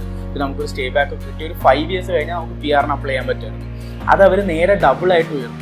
അതായത് 10 വർഷം കഴിഞ്ഞാലേ ഇപ്പോൾ നമുക്ക് യു കെയിൽ പോയ ഒരു മൈഗ്രൻറ്റ് PR അപ്ലൈ ചെയ്യാൻ സാധിക്കുകയുള്ളൂ. ഇപ്പോൾ ട്രംപ് H1B വിസയുടെ ഫീസ് $1 lakh ആയിട്ട് കൂട്ടി. അതായത് $100,000 ആയിട്ട് കൂട്ടി. $100,000 എന്ന് പറഞ്ഞു കഴിഞ്ഞാൽ ഇന്നത്തെ നമ്മുടെ എക്സ്ചേഞ്ച് റേറ്റ് പ്രകാരം 86 ലക്ഷം രൂപ. ഏറ്റവും കൂടുതൽ IT പ്രൊഫഷണൽസ്, ഇപ്പോൾ വിപ്രോ, ഇൻഫോസിസ് തുടങ്ങിയ കമ്പനികളിലൊക്കെ വർക്ക് ചെയ്യുന്ന, US പ്രോജക്ട്സിൽ വർക്ക് ചെയ്യുന്ന ആൾക്കാർക്ക് പോയിട്ട് പെട്ടെന്ന് ഇതാകാൻ വേണ്ടിയിട്ട്, അല്ലെങ്കിൽ പെട്ടെന്ന് അവിടെ സെറ്റിൽ ആകാൻ വേണ്ടിയിട്ടുള്ള ഒരു വലിയ പ്രൈമറി മാർഗ്ഗമായിരുന്നു H1B വിസ. ഇപ്പോൾ അതിൽ ഇത്രയും വലിയ ഫീസ് കൂട്ടിയത് കാരണം ഇപ്പോൾ ഒരു കമ്പനിയും ഈ പറഞ്ഞ H1B വിസ ഫയൽ ചെയ്തുകൊണ്ടിരുന്ന കമ്പനികളൊക്കെ അത് പകുതിയായിട്ട് കുറച്ചു, അല്ലെങ്കിൽ ഭയങ്കര ഇതായിട്ട് കുറച്ചു. അപ്പോൾ അതിൻ്റെ ഒരു പ്രശ്നം എന്താണെന്ന് വെച്ച് കഴിഞ്ഞാൽ, ഇപ്പോൾ കുറേ ആൾക്കാർക്ക് അവിടെ നിൽക്കാൻ പറ്റാത്ത സിറ്റുവേഷനായി തുടങ്ങിയിട്ടുണ്ട്. ഇപ്പോൾ നമ്മൾ ഗൾഫ് കൺട്രീസിൻ്റെ കാര്യം എടുത്തു കഴിഞ്ഞാൽ, നമ്മൾ നേരത്തെ ഒരു ജസ്റ്റ് പറഞ്ഞു പോയിട്ടുണ്ടായിരുന്നു എമിറാത്ത് സ്റ്റേഷൻ അല്ലെങ്കിൽ സൗദി സ്റ്റേഷൻ എന്നൊക്കെ പറയുന്ന സംഭവം. ഇപ്പോൾ ഇതുകൊണ്ട് എന്താ അർത്ഥമാക്കുന്നത് വെച്ച് കഴിഞ്ഞാൽ, അവിടുത്തെ ലേബറിന് അല്ലെങ്കിൽ അവിടുത്തെ പോപ്പുലേഷനിലുള്ള ആൾക്കാർ, ലോക്കൽസിന് കൂടുതൽ അവസരങ്ങൾ കൊടുക്കുക എന്നുള്ളതാണ്. ഇപ്പം ലേബർ പോലത്തെ ജോലികൾ ചിലപ്പോൾ അവർ ചെയ്യുന്നുണ്ടാവില്ല, പക്ഷേ എല്ലാ സ്ഥാപനങ്ങളിലും ഒരു ഇത്ര പെർസെൻറ്റേജ് അവിടുത്തെ ലോക്കൽ സിറ്റിസൺ ഉണ്ടാവണം എന്നുള്ള ഒരു കണക്കുണ്ട്. ഇപ്പം നമ്മൾ പോയിട്ട് ഒരു കമ്പനി തുടങ്ങിയാൽ പോലും, ഇപ്പം ഞാൻ പോയിട്ട് അവിടെ ഒരു സ്ഥാപനം തുടങ്ങിക്കഴിഞ്ഞാൽ അതിലൊരു ലോക്കൽ എമറാത്തി, ഒരു ഇത്ര പെർസെൻറ്റേജ് ലോക്കൽ എമറാത്തീസ് വേണം, അങ്ങനെ അല്ലെങ്കിൽ അവിടുത്തെ ലോക്കൽ പൗരന്മാർ വേണം എന്നുള്ള ഒരു റൂള് വന്നിട്ടുണ്ട്. അപ്പം ഇതൊക്കെ ഭയങ്കര അഗ്രസീവായിട്ട്, ഇതിപ്പം മുഴുവനായിട്ട് വന്നിട്ടില്ല, പക്ഷെ ഇതൊക്കെ അഗ്രസീവായിട്ട് ഓരോരോ ഫീൽഡ് ബൈ ഫീൽഡ് അല്ലെങ്കിൽ ഓരോരോ type of business by business അവർ ഇംപ്ലിമെൻ്റ് ചെയ്തുകൊണ്ടിരിക്കുന്ന ഒരു കാര്യമാണ്. അപ്പം ഇതും ഈ മൈഗ്രേറ്റ് ചെയ്യുന്ന ആൾക്കാർക്ക് വലിയൊരു തിരിച്ചടിയാണ്. ഇപ്പം അതിൽ ഒരു സ്റ്റുഡൻറ്റിൻ്റെ കാര്യം പറയുകയാണെങ്കിൽ, ഇപ്പോൾ കാനഡയിലേക്ക് മൈഗ്രേറ്റ് ചെയ്യുന്ന ഒരു സ്റ്റുഡൻ്റാണെന്ന് ചോദിച്ചാൽ, ഒരു ബിസിനസ് അനലിറ്റിക്സ് ഡിഗ്രി പഠിക്കാൻ പോകുന്ന ഒരു സ്റ്റുഡൻറ്റ് ഒരു 50 ലക്ഷത്തോളം, നമ്മൾ ആദ്യം പറഞ്ഞ കണക്ക് പ്രകാരം 50 ലക്ഷത്തോളം ചെലവ് ചെയ്തിട്ടാണ് ഇതിന് പോകുന്നത്. അപ്പം ഇപ്പോഴാണ് പോകുന്നതെങ്കിൽ, ഇപ്പം ബാക്കിയുള്ള എല്ലാ കടമ്പുകളും കടന്ന് അല്ലെങ്കിൽ ബാക്കിയുള്ള എല്ലാ ഇഷ്യൂസും സോൾവ് ചെയ്തിട്ട് 2026 ഒരാൾ ട്രാവൽ ചെയ്യുകയാണെങ്കിൽ, അയാളുടെ ഡിഗ്രി കഴിയുമ്പോൾ ഒരു 2027-2028 ആവും. ആ സമയത്ത് ഈ ഒരു ബിസിനസ് അനലിറ്റിക്സ് അല്ലെങ്കിൽ ഒരു ബേസിക് ബിസിനസ് അനലിറ്റിക്സ് ജോബ് നിലനിൽക്കുന്നുണ്ടോ? ഇതെല്ലാം AI ടേക്ക് ഓവർ ഇല്ലേ? അപ്പോൾ നമ്മൾ ഇപ്പോൾ അത്രയും ഇൻവെസ്റ്റ് ചെയ്തിട്ട് കാനഡയിലേക്ക് അല്ലെങ്കിൽ ഒരു പുറം രാജ്യത്തേക്ക് ഡിഗ്രി പഠിക്കാൻ പോകുന്നതിൽ കാര്യമുണ്ടെന്ന് തോന്നുന്നു. എൻ്റെ ഒരു അഭിപ്രായത്തിൽ ഇപ്പോൾ പുറത്തേക്കുള്ള എഡ്യൂക്കേഷനിൽ സ്പെൻഡ് ചെയ്യുന്നത് ഒരു കുറേ മുന്നേ, മേ ബി ഒരു 2018-19 ടൈമിൽ നമ്മൾ സ്മാർട്ട് ഫോൺ ഇൻഡസ്ട്രിയിലേക്ക് ഇൻവെസ്റ്റ് ചെയ്യുന്ന പോലെയാണ്. കാരണം ആ സമയത്ത് അത് പീക്കായിട്ടുണ്ടായിരുന്നു. പിന്നെ അതിലേക്ക് ഇൻവെസ്റ്റ് ചെയ്തിട്ട് അതിൽ പുതിയ ഇൻവെൻഷൻസും കാര്യങ്ങളൊന്നും സംഭവിക്കാനില്ല. ഇപ്പോൾ നമ്മൾ ഇന്നോവേഷൻ എന്ന് പറഞ്ഞ് ഇറക്കുന്ന കുറേ കാര്യങ്ങൾ, ഇപ്പോൾ എല്ലാ ബ്രാൻഡ്സും ഇറക്കുന്ന കുറേ കാര്യങ്ങളെക്കുറിച്ച് നമുക്കറിയാം. അതൊന്നും ഇന്നോവേഷൻ അല്ല, റീബ്രാൻഡ് ചെയ്ത പഴയ കാര്യങ്ങൾ തന്നെയാണ്. അതുപോലെ തന്നെയാണ് നമ്മൾ ഇപ്പോൾ വിദേശ വിദ്യാഭ്യാസത്തിലേക്ക് ഇൻവെസ്റ്റ് ചെയ്യുന്നത്. നമ്മൾ പോയി ഒരു ഡിഗ്രി പഠിച്ച് അല്ലെങ്കിൽ ഇപ്പോഴത്തെ മാറിയ സാഹചര്യത്തിൽ ഒരു ഡിഗ്രി പഠിച്ച് തിരിച്ചു വന്നാൽ നമ്മൾ ആ പഠിച്ച സാധനം പോലും റെലവൻ്റ് ആവുമോ, അത്രയും ഇൻവെസ്റ്റ് ചെയ്തിട്ട് ആ പഠിച്ച സാധനം പോലും റെലവൻ്റ് ആവുമെന്ന് കൂടി നമുക്ക് ഉറപ്പിച്ച് പറയാൻ സാധിക്കാത്തൊരു സിറ്റുവേഷനിലാണ് നമ്മളിപ്പോൾ ഉള്ളത്. ഇതിനെക്കുറിച്ച് അങ്ങനെ ആരും ഒരുപാട് സംസാരിക്കില്ല. ഇപ്പോൾ എഡ്യൂക്കേഷൻ ഏജൻസി സംസാരിക്കുമോ? ഇല്ല, ബിക്കോസ് ഇറ്റ്സ് ദെയർ ബിസിനസ്. അതേപോലെ നമ്മുടെ ഫാമിലി അല്ലെങ്കിൽ ഫാമിലിയുള്ള ആൾക്കാർ പറയില്ല, ഇപ്പോൾ ഓക്കെ പുറത്ത് പോവാണ്, നമ്മൾ കാശൊക്കെ ഒപ്പിച്ചു അല്ലെങ്കിൽ പുറത്ത് പോകാൻ നിൽക്കുന്ന ഒരാളെ കുറിച്ച് അങ്ങനെ പറയില്ല. ബിക്കോസ് അവർ പ്രൗഡാണ്, ഓക്കെ എൻ്റെ മോൻ അല്ലെങ്കിൽ എൻ്റെ കസിൻ, എൻ്റെ ഇന്നാൾ പുറത്തോട്ട് പോവാണ് എന്നുള്ളൊരു ഫാക്ടർ അവിടെ ഉണ്ടാവും. അതുപോലെ തന്നെ നിങ്ങളുടെ ഫ്രണ്ട്സ് പറയുമോ? കുറേ കാലം മുന്നേ പോയ ഫ്രണ്ട്സ്, ഭയങ്കര അടുപ്പുള്ള ഫ്രണ്ട്സൊക്കെ ആണെങ്കിൽ ചിലപ്പോൾ അവർക്ക് എന്തെങ്കിലും നെഗറ്റീവ് ഇമ്പാക്റ്റ് ഉണ്ടായിട്ടുണ്ടെങ്കിൽ മേ ബി നിങ്ങളോട് പറയായിരിക്കും. പക്ഷേ അവരൊക്കെ ഓൾറെഡി പോയി എന്തൊക്കെയോ ചെയ്ത് സെറ്റിലായി അല്ലെങ്കിൽ പരാജയപ്പെട്ട് തിരിച്ചു വന്ന ആളുകളാണ്. അവരും ഇതിനെക്കുറിച്ച് അങ്ങനെ ഒരുപാട് നിങ്ങളോട് സംസാരിക്കാൻ ഒരു സാധ്യതയില്ല. പക്ഷെ നിങ്ങളോട് ഈ കാര്യത്തിനെ കുറിച്ച് നന്നായിട്ട് സംസാരിക്കാൻ പറ്റുന്ന സംഭവമാണ് ഡാറ്റ. ഇപ്പം ഞാനിതിൽ ഡാറ്റ ഒരുപാട് കണക്കുകളൊന്നും പറഞ്ഞിട്ടില്ല, പക്ഷെ ചില കണക്കുകളൊക്കെ ഞാനിതിൽ സൂചിപ്പിച്ച് പോയിട്ടുണ്ട്. ഈ കാര്യങ്ങളെക്കുറിച്ചൊക്കെ നിങ്ങൾക്ക് നിങ്ങളുടേതായ കൂടുതൽ റിസർച്ച് ചെയ്തിട്ട് വേണം നിങ്ങൾ ഈ കാര്യത്തിലൊരു ഡിസിഷൻ എടുക്കാൻ. ഓക്കെ, ഞാൻ ഇത്രയും നേരം സംസാരിച്ച് വെച്ചിട്ട് നിങ്ങൾ ചിലപ്പോൾ വിചാരിക്കുമായിരിക്കും ആരോടും പോകണ്ടെന്നാണോ പറയുന്നത്, ഇയാൾ നാട്ടിൽ ജോലിയാണ് അതുകൊണ്ട് വേറെ ആരും പോകണ്ടെന്നാണോ പറയുന്നത് നിങ്ങൾ വിചാരിക്കുമായിരിക്കും. പക്ഷെ അങ്ങനെയല്ല, നമുക്ക് ആർക്കൊക്കെ പോവാം എന്നുള്ളത് നോക്കാം. അതിലൊരു ഒന്നാമത്തെ കാര്യമായിട്ട് എനിക്ക് പറയാനുള്ളത്, നിങ്ങൾക്കൊരു ഹൈ വാല്യൂ സ്കിൽ ഉണ്ടെന്ന് വിചാരിക്കാം. ബേസിക്കലി നിങ്ങളൊരു സ്പെഷ്യലിസ്റ്റ് ഡോക്ടറാണ്, അല്ലെങ്കിൽ ഒരു സ്പെഷ്യലൈസ്ഡ് എഞ്ചിനീയർ ആണ്, ഒന്നും വേണ്ട, ഒരു AI റിസർച്ചറാണ്, വേണ്ട, അല്ലെങ്കിൽ ഒരു ബയോടെക് എക്സ്പേർട്ടാണ്. ഇങ്ങനത്തെയൊക്കെ സിറ്റുവേഷൻസിൽ നിങ്ങളുടെ സ്കില്ല് ഭയങ്കരമായിട്ട് ഹൈലി വാല്യൂഡ് ആണ് നിങ്ങൾക്ക് മാർക്കറ്റിൽ ഉണ്ടെങ്കിൽ അതിനെക്കുറിച്ച് ഞാൻ കൂടുതൽ പറയുന്നില്ല. ഇപ്പോൾ ഞാൻ ഈ പറഞ്ഞ എക്സാമ്പിൾസ് അല്ലാതെ ഒരുപാട് വേറെ സ്കില്ലുകളും ഉണ്ട്. ഈ കാര്യങ്ങളെക്കുറിച്ച് നിങ്ങൾ റിസർച്ച് ചെയ്തിട്ട് നിങ്ങൾക്ക് കൂടുതൽ ഇൻഫർമേഷൻ നിങ്ങൾക്ക് തന്നെ കണ്ടുപിടിക്കാൻ പറ്റും. സോ അങ്ങനത്തെ ഒരു ഹൈ വാല്യൂ സ്കില്ല് ഹോൾഡ് ചെയ്യുന്ന ഒരാളാണ് നിങ്ങളെങ്കിൽ you can definitely go and you can build a career. Still there is opportunity. ഇപ്പോൾ നമ്മൾ ഹയർ എഡ്യൂക്കേഷൻ്റെ കേസ് എടുക്കുകയാണെങ്കിൽ, ഇപ്പോൾ നിങ്ങൾക്കൊരു top tier university with funding ഇത് എഡ്യൂക്കേഷൻ പ്രൊവൈഡ് ചെയ്യുന്നുണ്ട്, അല്ലെങ്കിൽ അങ്ങനെ ഒരു ഓഫർ നിങ്ങൾക്ക് കിട്ടാന്ന് വിചാരിക്കും, നിങ്ങൾ അപ്ലൈ ചെയ്തിട്ട്, then you should definitely go. ഇപ്പോൾ ടോപ്പ് ടിയർ യൂണിവേഴ്സിറ്റി എന്ന് പറയുമ്പോൾ നമ്മൾ ഓക്സ്ഫോർഡ് പറയാം, MIT പറയാം, സ്റ്റാൻഫോർഡ് പറയാം, ഇങ്ങനത്തെ യൂണിവേഴ്സിറ്റീസ് കുറേ ഉണ്ട്. അപ്പോൾ ഇതൊന്നും അല്ല, ഇത്രയും വലിയ യൂണിവേഴ്സിറ്റി ഒന്നും അല്ലെങ്കിലും ഒരു ഡീസൻറ്റ് യൂണിവേഴ്സിറ്റി, നിങ്ങളുടെ റിസർച്ചിന് കിട്ടിയ ഒരു ഡീസൻറ്റ് യൂണിവേഴ്സിറ്റി, ഒരുപാട് യൂണിവേഴ്സിറ്റീസിന് പുറത്ത് അതിലൊരു ഡീസൻറ്റ് യൂണിവേഴ്സിറ്റി നിങ്ങൾക്ക് നല്ലൊരു സ്കോളർഷിപ്പ് തന്നിട്ട് നിങ്ങൾക്ക് പോകാനുള്ളൊരു അവസരം കിട്ടുകയാണ്. ഇപ്പോൾ നേരത്തെ പറഞ്ഞ പോലെ PR കിട്ടിയില്ല, അല്ലെങ്കിൽ ഇപ്പോൾ സ്റ്റേ ബാക്ക് ഇത്ര കിട്ടിയില്ല എന്നൊക്കെ ഉണ്ടെങ്കിലും നിങ്ങൾക്ക് quality education with scholarship less ഇൻവെസ്റ്റ്മെൻറ്റിൽ ഈ കാര്യങ്ങൾ നടക്കും. എന്നാലും ഇതൊരു ഗാമ്പിളായിട്ടേ പറയാൻ പറ്റുള്ളൂ. But you still have a chance, you can try. ഇത് രണ്ടും അല്ലെങ്കിൽ നിങ്ങൾക്കൊരു വലിയ ടെക് കമ്പനിയിൽ നിന്ന് ഒരു ഓഫർ ഉണ്ടെന്ന് വിചാരിക്കും. ഇപ്പോൾ പ്രോഡക്റ്റ് മാനേജർ അല്ലെങ്കിൽ സീനിയർ എഞ്ചിനീയർ കൈൻഡ് ഓഫ് അങ്ങനത്തെ വലിയ ടെക് റോൾസ് ഉണ്ടെങ്കിൽ നിങ്ങൾക്കൊരു വലിയ കമ്പനി, ഇപ്പോൾ മെറ്റ, ഗൂഗിളൊക്കെ പോലത്തെ ഒരു കമ്പനിയിൽ നിന്ന് കിട്ടുകയെന്ന് വിചാരിക്കുക. ഡയറക്റ്റ് ഓഫർ വിത്ത് ഒരു സ്പോൺസർഷിപ്പ് കിട്ടുകയാണെങ്കിൽ you should definitely go. Of course, like ഇത് അങ്ങനെ ഞാൻ പറഞ്ഞു തരേണ്ട ഒരു കാര്യമല്ല, നിങ്ങൾക്ക് പോകാൻ പറ്റും. ബിക്കോസ് ഒരു 2 to 4 crore വരെയൊക്കെ പാക്കേജ് ഇവർ കൊടുക്കുന്നുണ്ട്. റീലൊക്കേഷനും ഇങ്ങനത്തെ കാര്യങ്ങൾക്കൊക്കെ അവരുടെ ഹെൽപ്പും കിട്ടും, സ്പോൺസർഷിപ്പും ഇങ്ങനത്തെ കാര്യങ്ങളൊക്കെ കിട്ടും. അപ്പം ഇങ്ങനത്തെ ഒരു സിറ്റുവേഷൻ നിങ്ങൾക്ക് ഉണ്ടെങ്കിലും നിങ്ങൾക്ക് പോവാം. അപ്പോൾ ആരൊക്കെ പോകരുത് എന്ന് ചോദിച്ചു കഴിഞ്ഞാൽ, സ്റ്റുഡൻസിൻ്റെ കാര്യം നമുക്ക് ഹൈലൈറ്റ് ചെയ്ത് പറയാം. സിമ്പിളായിട്ട് നിങ്ങൾ ഒരു 50-60 ലക്ഷം ലോൺ എടുത്തു. ലോൺ എന്ന് പറഞ്ഞു കഴിഞ്ഞാൽ ഭയങ്കര പലിശയ്ക്ക്, അല്ലെങ്കിൽ ഇപ്പോൾ വീടിൻ്റെ ആധാരം പണയം വെച്ചിട്ട് ഇങ്ങനത്തെ സിറ്റുവേഷനിലൊക്കെ, അല്ലെങ്കിൽ ഇങ്ങനത്തെ കാര്യങ്ങളൊക്കെ ചെയ്തിട്ട് നിങ്ങളൊരു വലിയ എമൗണ്ട് ലോൺ എടുത്തിട്ട് കാനഡയിൽ ഏതോ ഒരു കമ്മ്യൂണിറ്റി കോളേജിൽ ഏതോ ഒരു ബിസിനസ് ഡിഗ്രി പഠിക്കാനാണ് നിങ്ങൾ പോകുന്നതെങ്കിൽ യു ഷുഡ് നോട്ട് ഗോ. നിങ്ങൾ പോയി കഴിഞ്ഞാൽ അത് നിങ്ങൾക്ക് ഫിനാൻഷ്യലി വലിയൊരു ബാധ്യതയായി മാറാൻ വളരെയധികം സാധ്യതയുണ്ട്. അപ്പോൾ നിങ്ങളൊരു ആവറേജ് കോളേജിലേക്ക് ഒരുപാട് പൈസ ലോൺ എടുത്തിട്ടാണ് പോകുന്നതെങ്കിൽ ഞാൻ നേരത്തെ പറഞ്ഞ പോലെ അത് വರ್ತല്ല. ഇതുപോലെ തന്നെ നിങ്ങളുടെ റീസൺ ഭയങ്കരമായിട്ട് മാറ്റർ ചെയ്യുന്നുണ്ട്. ഇപ്പോൾ നിങ്ങൾ പോകുന്നത് എല്ലാവരും പോകുന്നുണ്ട്, എനിക്ക് പരിചയമുള്ള ആൾക്കാർ പോകുന്നുണ്ട്, എൻ്റെ ഫ്രണ്ട്സ് പോകുന്നുണ്ട്, അതുകൊണ്ട് ഞാൻ പോകുന്നു എന്നുള്ളൊരു ഡിസിഷനാണ് നിങ്ങൾ എടുക്കുന്നതെങ്കിൽ അതും ഭയങ്കര തെറ്റായിട്ടുള്ളൊരു ഡിസിഷനാണ്. അതായത് നിങ്ങളുടെ ഫ്രണ്ട്സ് പോകുന്നുണ്ട്, അവർക്ക് അവരുടേതായ റീസൺസ് ഉണ്ടാവും. പക്ഷേ നിങ്ങൾ പോകുന്നത് വേറൊരാൾ പോകുന്നുണ്ട്, അല്ലെങ്കിൽ എല്ലാവരും ഇപ്പോൾ അതാണൊരു ട്രെൻഡ്, അല്ലെങ്കിൽ ഇപ്പോൾ എല്ലാവരും അതാണ് ഫോളോ ചെയ്യുന്നത് എന്നൊരു കാരണം കൊണ്ട് മാത്രമാണ് നിങ്ങളത് ഫോളോ ചെയ്യാൻ നിൽക്കുന്നതെങ്കിൽ അതും വലിയൊരു തെറ്റാണ്. അതും നേരത്തെ പറഞ്ഞ പോലെ തന്നെ നിങ്ങൾക്ക് ഒരു സാമ്പത്തിക ബാധ്യത ഭാവിയിൽ ഉണ്ടാക്കാൻ കാരണമാവാൻ സാധ്യതയുള്ള ഒരു വലിയ സംഭവമാണ്. ഇനി ഒരു മൂന്നാമത്തെ കാര്യമായിട്ട് എനിക്ക് പറയാനുള്ളത്, AI വൾണറബിൾ ഫീൽഡ്സ് ആണ് നിങ്ങൾ നോക്കുന്നതെങ്കിൽ. ഇപ്പം നിങ്ങളൊരു വർക്ക് പെർമിറ്റ് എടുത്തിട്ടാണ് പോകുന്നതെങ്കിൽ കൂടി അതിൽ ഒരുപാട് ഇൻവെസ്റ്റ്മെൻ്റ് ഉണ്ട്. അപ്പോൾ നിങ്ങൾ എടുക്കുന്ന ഒരു ക്ലറിക്കൽ ജോബ്, അല്ലെങ്കിൽ വളരെ സിമ്പിളായിട്ട് ഇപ്പോൾ അക്കൗണ്ടിങ് ജോബ്സൊക്കെ, ഒരുപാട് ബേസിക് അക്കൗണ്ടിങ് ജോബ്സൊക്കെ ഒരുപാട് AI തന്നെ ടേക്ക് ഓവർ ചെയ്യുന്നുള്ള കാര്യങ്ങളെക്കുറിച്ച് നമ്മൾ സംസാരിച്ചിട്ടുണ്ടായിരുന്നു. അപ്പം ഇങ്ങനെ ഒരു ഫീൽഡിലേക്ക് AI വൾണറബിൾ ആയിട്ടുള്ള, അല്ലെങ്കിൽ AI ആദ്യമേ റീപ്ലേസ് ചെയ്യാൻ പോകുന്ന ഫീൽഡുകൾ ചൂസ് ചെയ്തിട്ടാണ് നിങ്ങൾ ഇത്രയും പൈസ ഇൻവെസ്റ്റ് ചെയ്യുന്നതെങ്കിൽ അതും നഷ്ടമായിട്ട് ഭവിക്കാനുള്ള ഒരു വലിയ സാധ്യതയുണ്ട്. സോ അങ്ങനത്തെ ഒരു ഫീൽഡിലേക്കാണ് നിങ്ങൾ പോകാനിരിക്കുന്നതെങ്കിൽ ഒന്നുകൂടി ചിന്തിക്കാം. ഇപ്പോൾ ഇങ്ങനെയുള്ള ആൾക്കാർക്കൊക്കെ ഒരുപാട് ഓപ്പർച്യൂണിറ്റീസ് കേരളത്തിൽ തന്നെ ഉണ്ട്. ഇപ്പോൾ കൊച്ചിയിൽ ഇൻഫോ പാർക്ക് ആയാലും, ഇപ്പോൾ ട്രിവാൻഡ്രത്തിലെ ടെക്നോ പാർക്ക് ആയാലും ഒക്കെ എക്സ്പാൻഡ് ചെയ്തുകൊണ്ടിരിക്കുകയാണ്.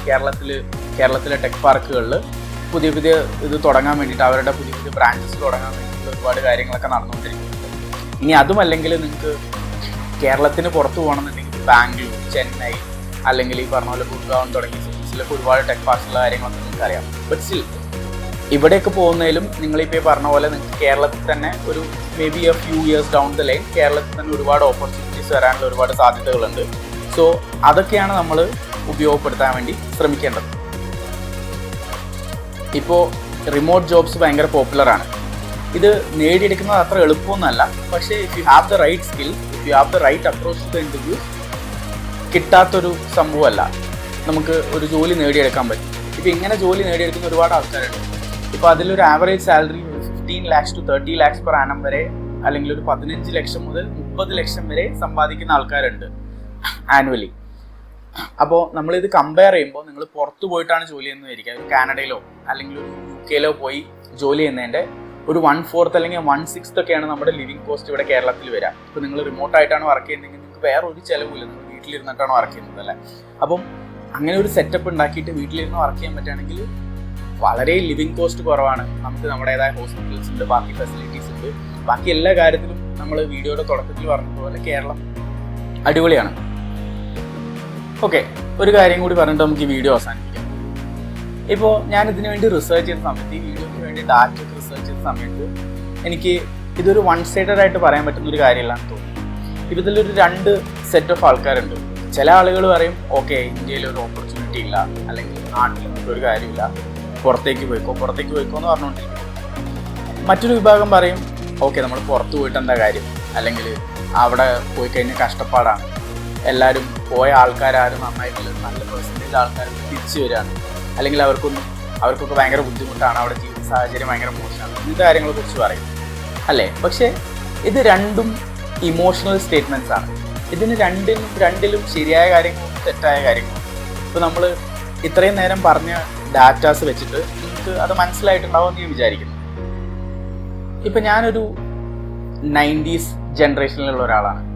അപ്പോൾ എൻ്റെയൊക്കെ ചെറുപ്പത്തിൽ നമ്മൾ ഗൾഫുകാരെന്ന് പറയുന്ന സമയത്ത് ഓക്കെ ഒരു 2 സ്റ്റോറി ഹൗസ് ഉണ്ടാവും, അവർക്കൊരു മാരുതി കാർ ഉണ്ടാവും, അവർക്ക് നാട്ടിൽ എന്തെങ്കിലും ചെറുകിട ബിസിനസ് ഉണ്ടാവും ചില ആളുകൾ, അങ്ങനത്തെ ഒരു സെറ്റപ്പായിരുന്നു.